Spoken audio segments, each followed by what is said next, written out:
आज हम ब्लड के जो संगठन है उसके बारे में आज हम लोग पढ़ेंगे। लेकिन कहना क्या है, समस्या लाख आए जीवन में उसका समाधान करेंगे। समस्या लाख आए जीवन में उसका समाधान करेंगे। जीवन संघर्षमय है यार, हंसकर काम करेंगे। न जाने जीवन कब खत्म हो जाएगी, न जाने जीवन कब खत्म हो जाएगी। इतना क्यों गुमान करेंगे, इतना क्यों गुमान करेंगे। चलिए आइए पढ़ते हैं ब्लड के बारे में। ब्लड के बारे में इसका परिचय हम पहले नेक्स्ट वीडियो में दे चुके हैं। ब्लड का दो रूप होता है, ये दो रूप में दिखाई देता है, एक प्लाज्मा और एक रक्त कणिका। इसको प्लाज्मा, ये है ब्लड कार्पसल्स। संपूर्ण रक्त का 55% भाग प्लाज्मा होता है, जबकि 45% भाग रक्त कणिका होती है ना।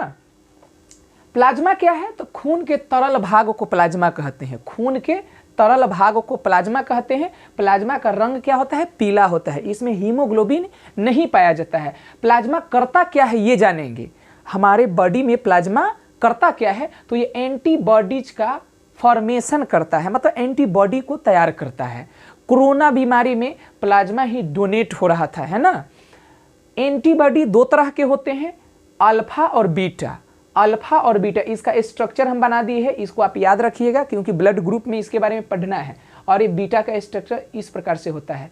इसका वर्क क्या है, तो पचे हुए भोज्य पदार्थ एवं हार्मोन का परिवहन करता है प्लाज्मा। प्लाज्मा में बहुत सारे प्रोटीन पाए जाते हैं, लेकिन उसमें मेनली दो प्रोटीन के बारे में हम लोग जानेंगे। एक है फाइब्रिनोजेन और दूसरा है प्रोथ्रोम्बिन। एक है फाइब्रिनोजेन, दूसरा है प्रोथ्रोम्बिन। फाइब्रिनोजेन क्या करता है, तो जब ये ब्लड को ये प्लाज्मा को गाढ़ा बना के रखता है, प्लाज्मा को गाढ़ा बनाता है कौन, फाइब्रिनोजीन। जैसे ही फाइब्रिनोजीन प्लाज्मा से अलग हो जाता है तो प्लाज्मा के शेष भाग को हम क्या कहते हैं, तो सीरम कहते हैं। क्या कहते हैं, सीरम। बीमारी का जांच सीरम टेस्ट से ही होता है। तो ये प्लाज्मा के बारे में हम लोग पढ़े। प्लाज्मा क्या है, खून का तरल भाग है। कह सकते हैं कि प्लाज्मा ये रक्त कणिका की मां होती है ना। प्लाज्मा रक्त कणिका की मां होती है। ये रक्त कणिका प्लाज्मा में ही तैरते हैं। आइए अब हम लोग पढ़ेंगे रक्त कणिका के बारे में। रक्त कणिका का 3 पार्ट्स होता है। पहला है RBC, दूसरा है WBC और तीसरा है BP, ब्लड प्लेटलेट्स। इसको हिंदी में बोलते हैं लाल रक्त कणिका, इसको बोलते हैं श्वेत रक्त कणिका, इसको बोलते हैं रक्त बिंबाणु। लेकिन इसका केमिकल नेम क्या है, RBC का केमिकल नेम इथ्रियोसाइटस। इसको हम साइंस के लैंग्वेज में इथ्रियोसाइटस कहते हैं। रेड ब्लड कार्पसल्स को, व्हाइट ब्लड कार्पसल्स को क्या बोलते हैं, लीकोसाइटस। लीकोसाइटस। बीपी को क्या बोलते हैं, थ्रोम्बोसाइटस। बीपी ब्लड प्लेटलेट्स को क्या बोलते हैं, थ्रोम्बोसाइटस। आइए आरबीसी के बारे में हम लोग जानते हैं। आरबीसी रक्त कणिका का 99% भाग होता है ना। ये इसका निर्माण कहाँ होता है, बोन मैरो में। कहाँ होता है, red bone marrow. Red blood corpuscles का निर्माण रेड बोन मैरो में होता है। इसका जीवन काल कितना दिन का होता है, 120 दिन तक ये जीवित रहता है, उसके बाद ये नष्ट हो जाता है। इसका काम क्या है, ऑक्सीजन एवं कार्बन डाइऑक्साइड का परिवहन करना।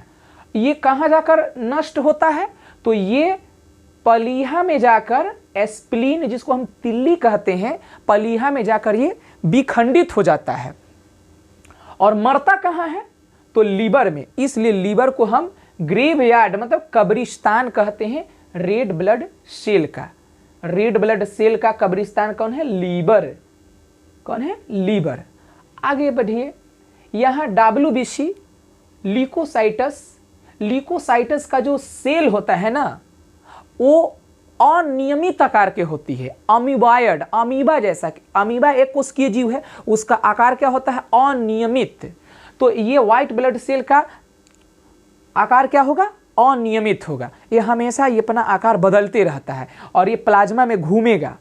और करता क्या है, तो ये बहुत सारे रोगाणु को खा जाता है। इसमें बहुत सारे कण होते हैं, न्यूट्रोफिल, बेसोफिल, इओसिनोफिल, है ना, ये सब कण होते हैं इनमें। ये 4 या 5 दिन तक जीवित रहते हैं। इसका निर्माण वाइट बोन मैरो में होता है। ये मृत्यु इसका कहाँ होता है? ये रक्त में ही मर जाता है। और ये इसका काम है रोगों से लड़ने की क्षमता। ये हमारे शरीर में अगर कम हो जाएगा तो हम जल्दी बीमार हो जाते हैं। तो WBC से एक क्वेश्चन आ सकता है कि इसका सेल क्या होता है? अनियमित आकार का होता है। जबकि ये RBC, इसमें न्यूक्लियस नहीं पाया जाता है, केंद्रक नहीं पाया जाता है। लेकिन कुछ ऐसे जानवर हैं लंबे गर्दन वाले, जैसे जिराफ, लांबा, ऊंट, उसके रेड ब्लड सेल में न्यूक्लियस पाया जाता है।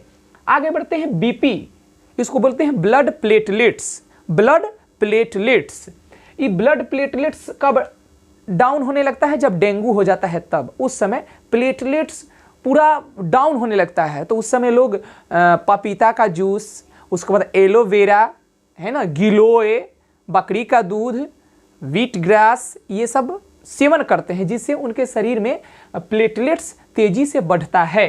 प्लेटलेट्स जो है ना, इसको हम थ्रोम्बोसाइटस कहते हैं। ये एस्प्लीन में बनता है। किस में बनता है? एस्प्लीन में। इसीलिए एस्प्लीन को ब्लड बैंक ऑफ बॉडी बोलते हैं। शरीर का ब्लड बैंक एस्प्लीन को क्यों बोलते हैं? क्योंकि एस्प्लीन में ब्लड प्लेटलेट्स का निर्माण होता है।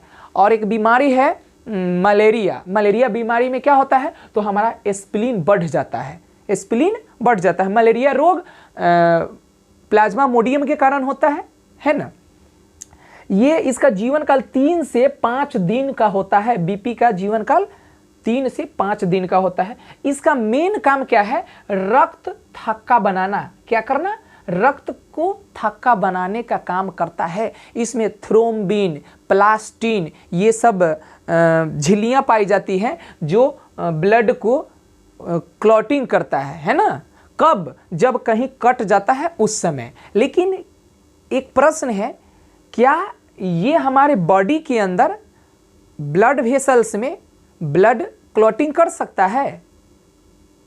बताइए, एक बहुत बड़ा प्रश्न है। नहीं कर सकता है, क्योंकि हमारे ब्लड में एक और प्रोटीन पाया जाता है जिसका नाम है हिपैरिन।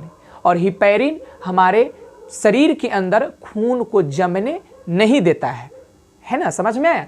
तो आज ये हम लोग आज रक्त के क्या पढ़े? संगठन के बारे में पढ़े हैं, प्लाज्मा और रक्त कणिका। इसलिए आप ज़्यादा से ज़्यादा वीडियो को देखें, शेयर करें, है ना, और कमेंट भी करें। और बहुत सारा और वीडियो बनेगा ब्लड के ऊपर। ये हम कंपटीशन के दृष्टिकोण से बना रहे हैं ना। 10th क्लास के बच्चे भी इसको देख सकते हैं, उनको भी बोर्ड में ये क्वेश्चन आ सकता है। और दूसरी बात है कि आप वीडियो को देखें, इसमें ज्ञान का चीज़ है। जय हिंद, नमस्कार।